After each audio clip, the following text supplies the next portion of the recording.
Monday night, line of some pretty severe rain rolled through, mostly in the southern portion of the listening area. But it's interesting. You move this CocoRa's map back out a little bit, and you can see some severe rain rolled through yesterday afternoon in the northern part of the state. Let's start here in DeWitt County and in the Farmer City area. Just a tenth of an inch fell here in DeWitt County. Lincoln, where they saw some pretty significant storm damage, including an inch and a quarter sized hail, 4/10 of an inch of rain in Lincoln. Between Atlanta and Lincoln along the highway, about a tenth of an inch of rain, 3/10 of an inch of rain in New Holland in far western Logan County, and down in the Mount Pulaski area along 54, a couple of reports, one of 2/3 of an inch of rainfall. A few miles north of that marker, nearly 9/10 of an inch of rainfall. Again, that in the southeast part of Logan County.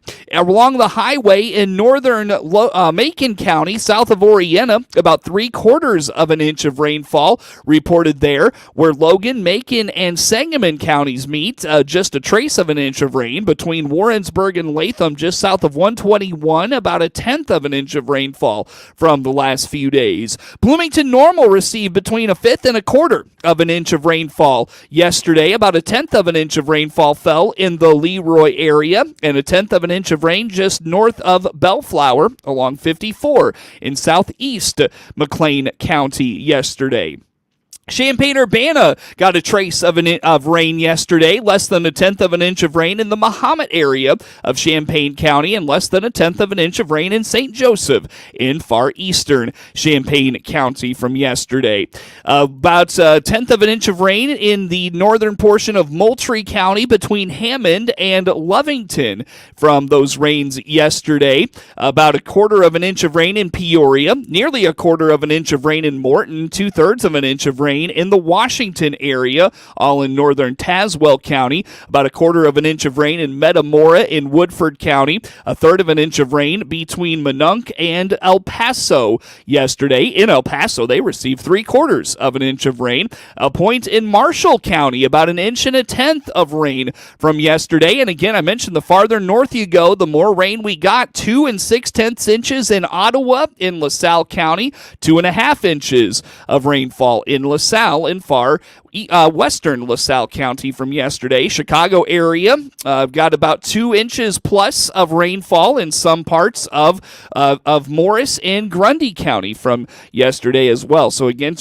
that line of storms in the later part of the afternoon rolled through and really dumped a lot of rain in northern Illinois. That system that rolled through the central part of the state yesterday produced some heavier rainfall amounts in local areas. Otherwise, not a whole lot of rain from the last 24 hours in Illinois. I mentioned CocoRa's.org is the location for that rainfall totals we picked up here today. Again, CocoRa's.org, a great interactive map. You're able to zoom in and out and find your backyard or across the state, and you could even backdate and find some rainfall totals from other parts of the month or the year. Again, that's CocoRa's.org.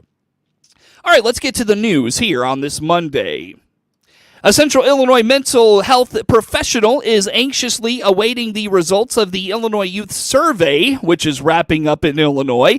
Tony Kirkman is the executive director of the Piatt County Mental Health Center and explains this is an every other year gathering of data on a variety of things facing Illinois adolescents. It's a statewide funded program, and so the Center for Prevention Research and Youth Development that's funded through the U of I School of Social Work puts on the IYS. So CPYRD, U of I Social Work funds the IYS. And so, again, it's self-reports of 8th, 10th, and 12th graders. It takes about 35 minutes. It surveys them on a broad amount of topics of everything from how often do you sit down and have a meal with your family to what's been your exposure to drugs, alcohol, and mental health issues. How do you feel that there's somebody in the school that cares about you? Is there a trusted person? What's your perceived risk of some of these risky behaviors? It's fascinating data. According to Kirkman, there are 2 mental health issues that he'll be watching closely, as well as the impact of legalized marijuana on youth in Illinois. For me, the part that I'm going to be watching is there's a couple parts of the IYS particularly that I want to see. I want to see there are 2 questions related to mental health. One is, have you had thoughts of suicide, and your self-reports of anxiety and depression, has it had a significant impact on your ability to be educated? That's your mental health component. I want to see the marijuana use numbers, especially with recreational marijuana being approved 4 years ago. So that has now increased access and availability. We're now able to see that there are synthetic marijuanas, and I didn't realize this. The marijuana that people used to smoke back in the 70s was around 8 to 10% THC. You know, you roll a joint, you get high, whatever. You can actually go to recreational distributors right now, and you can get a synthesized marijuana today at 86% THC. That's a lot. So I want to see the marijuana usage. I want to see the age of exposure for marijuana usage. There is also still an issue with vaping and e-cigarettes. Kirkman indicates this is a long-running issue and wants to know if any of the prevention messaging they've done is working.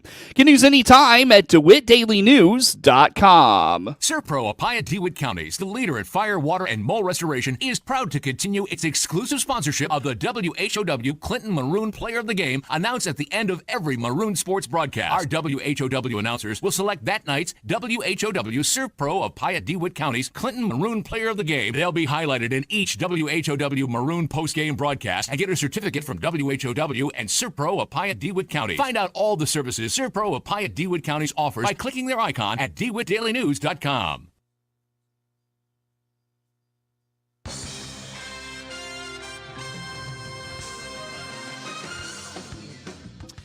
Time now for a look at sports. I'm Seth Lawrence with this report.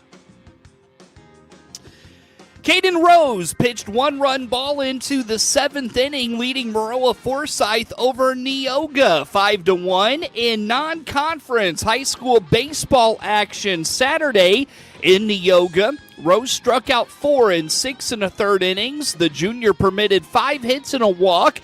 Caden Maurer closed the door on the final 2/3 of an inning to preserve the win for the Trojans. Maurer also went 3 for 4 at the plate, scoring twice and driving in a run. Zane Giles, Andy Munjoy, and Connor Kelly drove in runs for the Trojans. Kelly was 2 for 3 with a run scored as well. Maroa-Forsyth goes to 9-0 overall. They will host Pana this afternoon. Mount Pulaski made easy work of Decatur Eisenhower in a 14-0 5-inning run rule win Saturday in Decatur. Eric Cooper went 4 hitless innings for the Hilltoppers. He struck out 8 and walked just 1, facing 2 over the minimum. Preston Cowan was 2 for 2 with 3 RBIs, while Aaron Volley finished 1 for 2 with 2 runs driven in for Mount Pulaski. Luke Martin tripled, going 2 for 3 with an RBI, and Tucker Fitzpatrick scored 3 runs and doubled in his only plate appearance. The Hilltoppers are 8-0 on the season and will host Arthur Lovington Atwood Hammond Tuesday in non-conference play. Illinois swept Sunday's doubleheader against Penn State at Illinois Field, completing a series sweep over the Nittany Lions. The Illini slugged 11 home runs, 6 in the first game and 5 in the second. They also scored double-digit runs in both games and have done so in 5 straight overall. In Game 1, Illinois overcame an early 6-0 deficit, erupting for 17 runs on 16 hits, earning the run rule victory. Brody Harding went 2 for 4 with 3 runs scored, 2 home runs, and 4 RBIs. His 3-run home run in the 8th inning capped a 10-run frame and ended the ball game. Drake Westcott went 2 for 4 with 3 runs, 2 home runs, 3 RBIs, and a walk. Cameron Chialoy finished 3 for 3 with 2 runs and two RBIs. Every Illinois starter reached base in the victory. Corey Bunselmeyer picked up the win out of the bullpen, going 2 2/3 scoreless innings, allowing just 3 hits and striking out 2. Jake Rons tallied his second save of the season, working a scoreless 8th inning. In Game 2, Illinois again overcame an early deficit, this time bouncing back from a 4-0 hole to earn a 12-8 comeback victory. Jacob Schroeder went 2 for 3 with 3 runs scored, 2 home runs, and 6 RBIs, including the go-ahead grand slam with 2 outs in the 5th. Colton Quagliano and Cal Hejia posted 3-hit games and went yard, combining for 3 RBIs. Ben Plumlee took the win out of the bullpen, and Joe Glassy picked up the save by allowing just 1 run over the final 3 2/3 innings of the game, yielding just 3 hits and whiffing 6 batters. The Illini have now won a season-high 5 straight games and have won 9 straight Big Ten games at home, dating back to last season. The Illini visit Illinois State on Tuesday. Illinois State's offense was clicking on all cylinders on Sunday at Hammonds Field as Daniel Pasella blasted a pair of home runs, leading the Redbirds to an 11-2 win over Missouri State, completing the 3-game weekend series sweep. Illinois State got a home run from Augie Rasmussen as the Birds led 10-1 after 6 innings. Noah Smith opened the scoring with an RBI single in the second. An RBI hit from JT Sokolov opened the 5th inning scoring, but it was Pasella and Rasmussen delivering the big blows of the inning, a pair of 2-run home runs as the Birds led 6-1 after the first 4.5 innings. Junior Tanner Perry conceded just a run to the 10-15 Bears in 7 innings as he got the Sunday start for ISU. The Redbirds have moved to 14-11 overall and 4-2 in the Missouri Valley Conference. They're scheduled to return home to host Illinois on Tuesday at Duffy Bass Field. Jack Flaherty pitched 6 effective innings in his Detroit debut, and Andy Ibanez snapped a tie with a pinch hit single in the 9th inning, sending the Tigers to a 3-2 victory over the Chicago White Sox on Sunday. In a game heard here on WHOW, Kerry Carpenter and Jake Rogers homered for the Tigers, who are 3-0 for the first time since 2016. Each of their wins in their season-opening series at Chicago was decided by 1 run. Paul DeYoung and Corey Lee went deep for Chicago. Here's the pitch.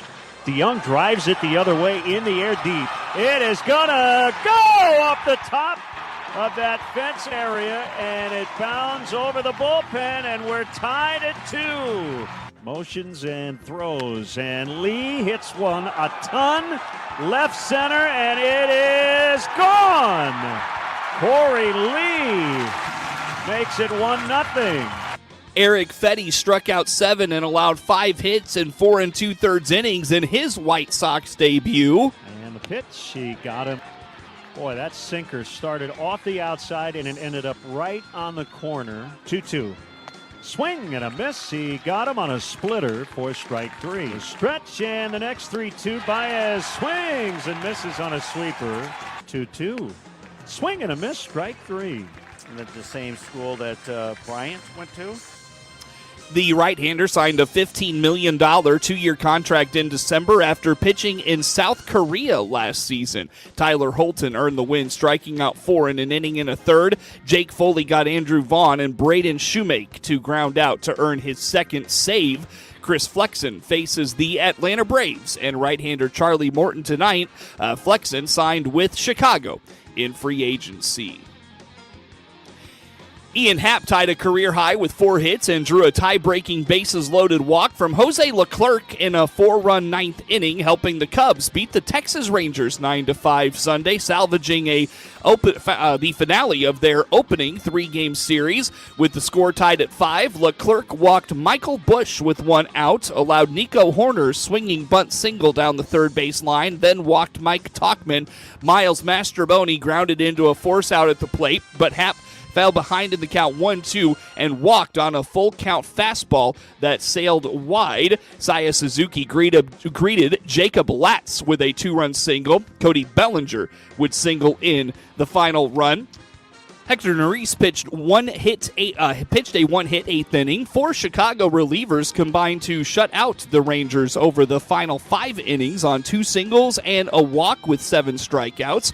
Rangers pitchers walked 9 and allowed 12 hits. Chicago was 4 for 14 with runners in scoring position and left 13 runners on base. Texas was 3 for 12 with 9 left on. Christopher Morel hit a 3-run home run in the first off John Gray, who allowed 5 runs. 4 were earned on 7 hits with 3 walks in 3 2/3 innings. Marcus Semien hit a 2-run single in the second inning against Jordan Wicks. Happ then had an RBI double in the fourth with another run scoring for a 5-2 lead. Center fielder Leody Tavares misplayed the ball for an error. Semien hit an RBI double again in the fourth and scored on rookie Wyatt Langford's tying 2-run triple that one-hopped a 410-foot sign in center field. Langford hitting second in the order with Corey Seager on a day off made a sliding snow cone catch in his first major league game in the outfield. Wicks allowed 5 runs, 2 were earned, 5 hits and 3 walks in 4 innings as Cubs starters combined for 12 1/3 innings in the series. Shota Imanaga will start the team's home opener tonight against the Rockies and right-hander Dakota Hudson. Pinch hitter Max Muncy drilled a 2-run home run to right field with 1 out in the 8th inning, and the LA Dodgers rallied from a 4-run deficit to beat the Cardinals 5-4 Sunday. Teoscar Hernandez had 2 hits, including a home run, and drove in 2 as the Dodgers took 3 of 4 in the season-opening series. St. Louis rookie Victor Scott II reached base 3 times, scored twice, and Paul Goldschmidt and Brendan Donovan had 2 RBIs. L.A. trailed 4-2 going into the bottom of the 8th before coming back. Hernandez got the Dodgers within a run on his 3rd homer of the season, a solo shot to left off Andre Palante. Chris Taylor drew a walk before John King came in to replace Palante. Muncy then hit a hanging slider over the wall in right center off King, who was called up from AAA Memphis Sunday morning. Scott got his first big league hit with an infield single in the 3rd. After advancing to second on Mason Wynn's single, he scored on Goldschmidt's single off Dodgers starter Gavin Stone. Scott led off the 5th with a double off the wall in left center and made it 2-0 on Donovan's base hit. The Cardinals extended their lead to 4-0 in the 6th with a pair of runs with 2 outs and the bases loaded. Donovan was hit by Alex Vicia's fastball to bring in Wilson Contreras, and Goldschmidt reached on catcher interference to score Jordan Walker. Cardinal starter Steven Matz kept the Dodgers in check before tiring in the 6th. Shohei Ohtani led off the inning with a ground rule double down the right field line. Ohtani came home 2 batters later on Hernandez's double. Matz allowed 2 runs and 5 hits in 5 1/3 innings. The Cardinals open a 3-game series at San Diego Monday. Kyle Gibson makes his first start of the season. DeMar DeRozan had 27 points and 8 assists. Alex Caruso added 21 points on a season-high 7 3-pointers as the hot-shooting Chicago Bulls beat the Minnesota Timberwolves 109-101 on Sunday. Nikola Vucevic had 19 points and 8 rebounds. Kobe White scored 17, and Ayo Dosunmu added 13 for the Bulls, who shot 52.5% from the floor, including 58.6% from 3. Anthony Edwards led the Timberwolves with 22 points and 11 rebounds. He also had 6 of Minnesota's 14 turnovers. Rudy Gobert had 19 points and 10 boards. Mike Conley finished with 19 points and 7 assists. Naz Reid had 14 for the Timberwolves, who were trying to clinch a Western Conference playoff spot. Caruso's impact wasn't limited to shooting. He also had 5 assists, 5 rebounds, and 5 steals, and kept Edwards in check on defense, holding Minnesota's leading scorer to 0 for 5 from beyond the arc. Minnesota trailed by as much as 16 in the 3rd, but the Wolves chipped away, finally taking the lead 98-96 on a Gobert 3-point play with 5:21 remaining. That was part of a 9-0 run that brought the packed Target crowd to its feet, but DeRozan answered with a steal and a transition layup, then buried a 3 to put the Bulls back on top. Caruso then hit his 7th 3-pointer, and White scored on a fast break as the Bulls went up 106-99 with 2:03 to play. They will host Atlanta on Monday. Denny Hamlin won the race off pit road with Joe Gibbs' racing teammate Martin Truex Jr. after a caution with 2 laps to go and won in overtime at Richmond Raceway on Sunday night. Truex dominated the second half of the NASCAR Cup Series race, leading 288 laps and seemed poised to hold off challenges from Joey Logano and Denny Hamlin for the final 2 laps, but Kyle Larson got nudged from behind on the front straightaway and skidded into the infield, causing a caution.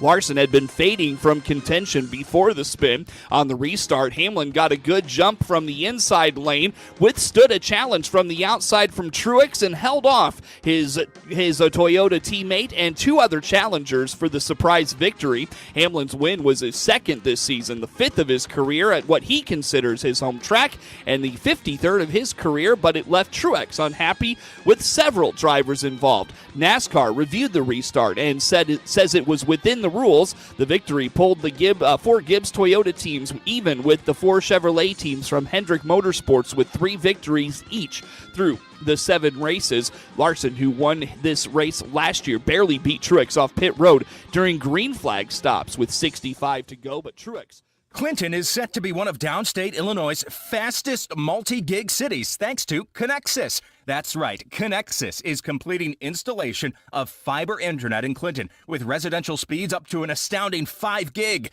Construction continues in the southern part of town with the entire city to be done this spring. Fall in love with your internet again with incredible 5 gig speed right to your home. Click the Connexus icon at DeWittDailyNews.com. Fiber not available everywhere. Terms and conditions apply. With SRN News, I'm Rich Thomason. A $1.2 trillion budget recently signed by President Biden includes hundreds of millions for stepped-up border security, but not U.S. border security.